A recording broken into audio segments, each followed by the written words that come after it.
Welcome back to Restore Thrive. Dr. Patrick here. We are again talking about some tight hamstrings. We're in our third week, so if you haven't checked out the first two, go back right now, check out week 1 when we talked about nerve glides and how they can help you with tight hamstrings. Week 2 when we talked about Nordic hamstrings and how those can help you with tight hamstrings. But this week we're going to talk about joint integrity and how that can help you with tight hamstrings. So what's joint integrity? What does that mean?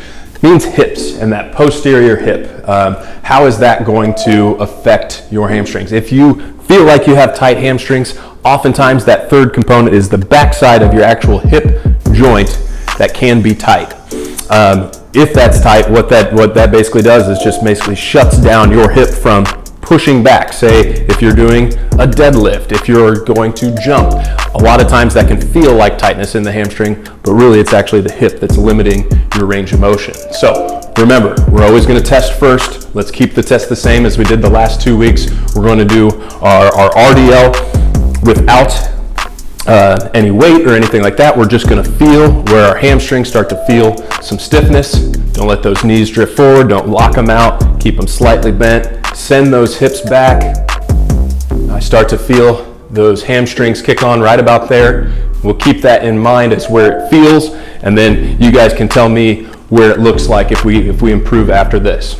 So the cool part about this last piece, it's a little bit of strength as well as focusing on that hip. I've got a band set up. It's called the banded RDL. It's not a very creative name, but it's okay. Want it to be about hip height, maybe even a little bit higher than what I've got it right here.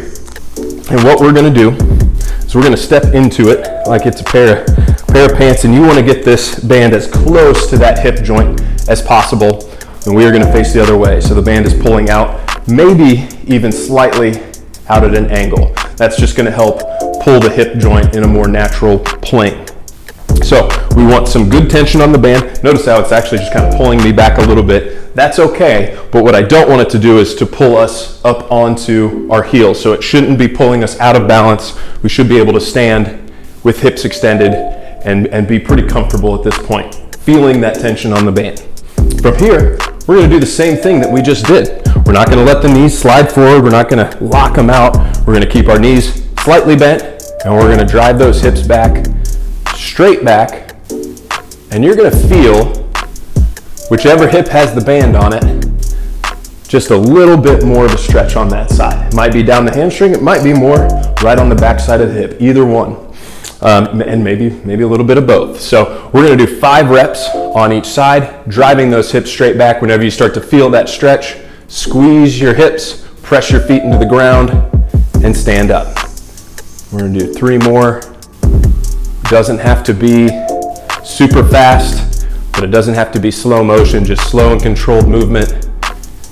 Might even notice that I'm going a little bit further the more that I get into these. And you'll notice that hamstring starts to loosen up. I just did 5 there. Usually I like to have people do 5 to 15 reps, depending on what our goals are, depending on what they're doing in their workouts or how long they've been feeling tightness in their hamstrings. I'm going to do one more quick round on the other side since I've been testing and showing you guys the left side the entire time. So let's just show this one more time. Get a little more tension on there. And then we're going to bend those knees. Drive those hips back. Make sure you keep your core engaged.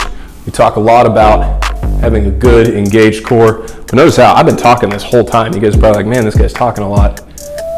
You should be able to talk while you're doing these. You shouldn't have to hold your breath while you're engaging your core. We'll do 2 more.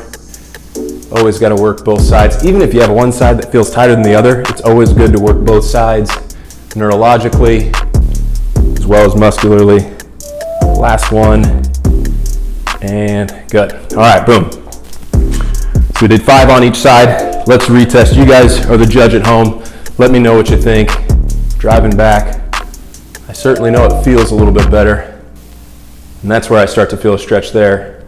That's opened up pretty good.